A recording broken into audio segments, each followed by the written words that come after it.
Hey guys, welcome to my channel. Today we will learn about sexual reproduction in flowering plants, which is our chapter number 1. So, I will give you a video. This is part 1, and in the next video, part 2, I will explain the further chapter. I have done here the half chapter, and let's start.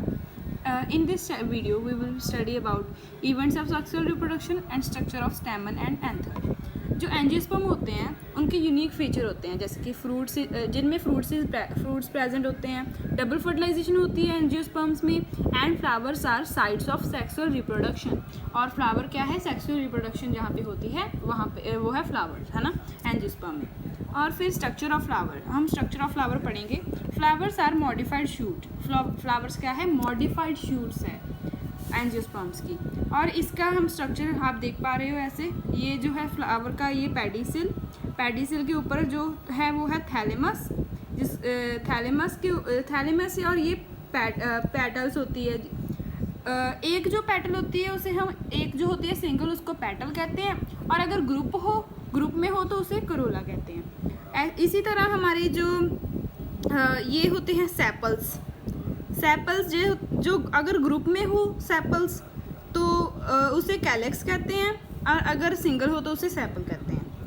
और फिर हम ये देखो, ये जो female part and male part है, ये flower bisexual flower है, और जिसमें एक ही पार्ट होता है मेल या फिर फीमेल. एक ही, अगर एक अकेला मेल या फिर अकेला फीमेल हो तो वो यूनिसेक्सुअल फ्लावर कहलाता है, और अगर दोनों पार्ट अवेलेबल हो तो वो बाइसेक्सुअल फ्लावर होता है. और यहाँ पे हम देख पा रहे हैं ये stigma, style and ovary female part है. स्टिग्मा जो होता है ये प्लेटफॉर्म होता है, act as a platform. Stigma is act as a platform, और यहाँ पे पोलन ग्रेन आकर चिपक जाता है. और ये जो स्टिग्मा है यहाँ से ये स्टाइल है, और ओव्यूल ये ओवरी है, ओवरी, और ये ओव्यूल है ना. और ये जो है ये मेल पार्ट है. ये जो आप देख रहे हो ये मेल पार्ट है. ये है एंथर, ये है फिलामेंट. एंथर ये ऊपर वाला, और ये है फिलामेंट ट्यूब जो होती है, आप देख सकते हो. और ये जो है एंथर और फिलामेंट को जो मेल पार्ट होता है उसे हम स्टैमन कहते हैं. दोनों जो जिसके दो पार्ट्स होते हैं, एक एंथर होता है और एक फिलामेंट होता है. और जो फीमेल होता है ना, फीमेल पार्ट, वो होता है स्टिग्मा, स्टाइल एंड ओवरी, और इसे हम क्या कहते हैं? पिस्टल और कार्पल. ओके, ये हो गया हमारा स्ट्रक्चर ऑफ फ्लावर. और टू अ बायोलॉजिस्ट फ्लावर, ये बहुत अच्छी लाइन है जो एनसीईआरटी की. To a biologist a flower are morphological and embryological marvels and site of sexual reproduction. जो फ्लावर्स हैं मार्फोलॉजिकल तो एम्ब्रियोलॉजिकल मार्वल्स है जहाँ पे सेक्सुअल रिप्रोडक्शन होती है फ्लावर्स में. और जो सेक्सुअल रिप्रोडक्शन होती है उसमें क्या होता है? Formation. It involves formation and fusion of gametes. Formation, बढ़ना, एंड फ्यूज़ करना, मेल और फीमेल गैमीट का फ्यूज़ होना, उसे हम क्या कहते हैं? Sexual reproduction. इसमें होती है formation and fusion. And it is a complex and slower process होता है compare to asexual reproduction. Asexual reproduction में जैसे कि हमें पता है कि कोई भी मेल गैमेट फीमेल गैमेट नहीं इन्वॉल्व होते, तो इसलिए वो फास्टर होता है, लेकिन इसमें स्लोअर होता है ये प्रोसेस सेक्सुअल रिप्रोडक्शन का. और इवेंट्स ऑफ सेक्सुअल रिप्रोडक्शन आगे, इसमें क्या क्या होता है? Pre fertilisation, fertilisation and post fertilisation. Pre fertilisation जो फर्टिलाइजेशन से पहले होते हैं, जैसे कि गैमेट्स का बनना, gametogenesis, microsporogenesis and megasporogenesis. Microsporogenesis जो है वो फीमेल गैमेट का बनना, और मेगा होता है मेल गैमेट का. और यहाँ पे पॉलिनेशन भी प्री फर्टिलाइजेशन है. और फिर फर्टिलाइजेशन में हमें पता है कि एंजियोस्पर्म्स में डबल फर्टिलाइजेशन होती है, और पोस्ट फर्टिलाइजेशन होती है ओव्यूल का सीड में बनना. ओवरी फ्रूट में ट्रांसफ़र होती है. जब फ्लावर जैसे फ्रूट बनता है, ओव्यूल जो होता है ओवरी फ्रूट में होती है, और जाइगोट एम्ब्रियो बन जाता है, बीज जिसे हम कहते हैं. और फिर आगे है हमारा pre fertilisation structure and events. इसमें होता है कि गैमेटोजेनेसिस होती है, मेगास्पोरोजेनेसिस एंड माइक्रोस्पोरोजेनेसिस. माइक्रोस्पोरोजेनेसिस और मेगास्पोरोजेनेसिस. माइक्रो जो होता है वो मेल होता है, जैसे यहाँ पर हम लिख देते हैं. माइक्रोस्पोरोजेनेसिस होता है जो मेल गैमेट होता है, और मेगा होता है female gamete.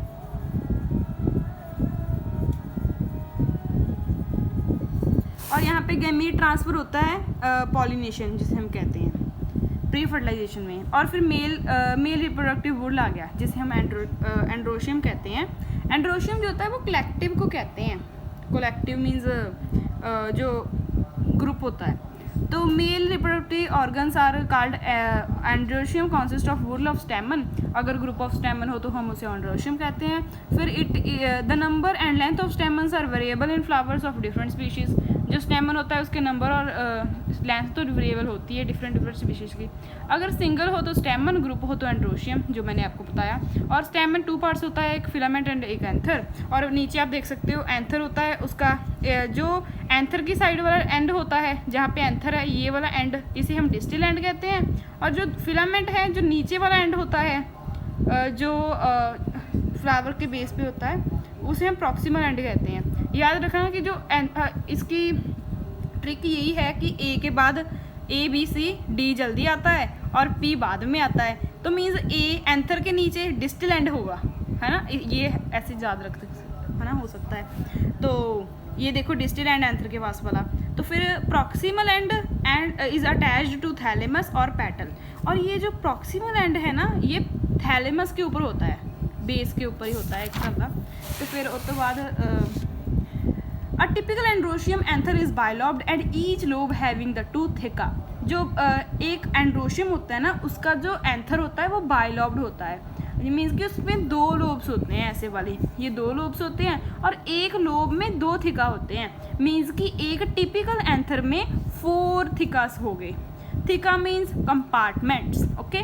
By means 2, lobed means lobes, ठीक है। और एक एंथर में कितने हो गए 4। और 4 जो होते हैं थिकास 4 प्रेजेंट होते हैं एक एंथर में, और उसे हम क्या कहते हैं टेट्राथिकस। फिर हम कैसे the anther is consisting of 4 microsporangia located at the corners, 2 in each lobe. 4 microsporangia होते हैं जो लोकेटेड होते हैं कॉर्नर्स में, और वो जो होते हैं 2 इन ईच लोब। और ये जो थिकास है ना, इसे ही माइक्रोस्पोरोगोनिया कहा हुआ है। और जो माइक्रोस्पोर है, जैसे कि microsporangia develops further and become pollen sac. और ये जो थिका है वो जब फर्दर होता है, जब यंग होता है तो माइक्रोस्पोरोगोनिया कहते हैं उसे, और फिर जो फर्दर डेवलपमेंट होती है तो पोलन सैक बन जाता है। They exert longitudinally all through the length of the anther. ये जो एक्सटेंड होते हैं लॉन्गिट्यूडनली, मीन्स की लॉन्गिट्यूडनली ऐसे इस तरफ को क्या होता है एक्सटेंड होते रहते हैं microsporangia. And all through the length of the anther and are packed in with pollen grains. और इसमें क्या होते हैं पोलन ग्रेन्स पैक्ड होते हैं। फिर ये हम देख सकते हैं एक टेट्राथिकस, ये है इसका लोब्स। ये जो एंथर है उसका स्ट्रक्चर है, ये देखो उसमें 2 थिका है। थिका जब फर्दर डेवलप थिका होते हैं जब उसे माइक्रोस्पोरोगोनिया कहते हैं। और अगर जो माइक्रोस्पोरोगोनिया जो है वो डेवलपमेंट फर्दर होती है तो पोलन सैक बन जाते हैं। हम लिख सकते हैं पहले थिका जो होते हैं उसे हम क्या कहते हैं माइक्रोस्पोरोगोनिया,